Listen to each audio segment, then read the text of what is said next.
I cittadini della Sacra Famiglia non abbassano la guardia dopo le proteste per riavere le vecchie corse dei bus tagliate a seguito della fusione tra APS e Bus Italia. Ora chiedono che gli autobus promessi in aggiunta non vengano tolti, insomma che vengano messi cambiamenti nero su bianco e che vengano rispettati i patti. Qui alla Sacra Famiglia prima del 16 settembre passavano due linee, il 18 e il 5, la prima cancellata, la seconda modificata di percorso.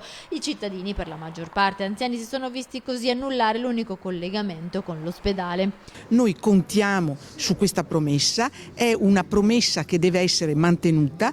Sono state raccolte firme che hanno portato lo scorso 12 novembre ad un incontro pubblico anche con il presidente di Bus Italia Veneto, che ha promesso che dal 1 dicembre ci saranno 3 autobus con percorso della vecchia linea 18 negli orari mattutini e con più corse della nuova linea 5 fino alle 20. Sarebbe opportuno che facesse un piccolo vademecum dove le persone trovano esattamente le coincidenze. Prendendo il 5 io devo scendere in un certo posto e lì trovo una coincidenza per andare all'ospedale o in altri posti. Noi vogliamo identificare tra i nostri vicini di casa quali sono le percorrenze preferite, quindi poi selezioneremo la top 10 del rione, in buona sostanza le 10 destinazioni più gettonate, e poi chiederemo alla Bus Italia di spiegarci col loro nuovo orario come è possibile raggiungere queste destinazioni chieste dai cittadini. L'opposizione in Consiglio Comunale, dopo le numerose interrogazioni e battaglie a sostegno dei comitati dei cittadini, promette vigilanza nell'operato dell'amministrazione.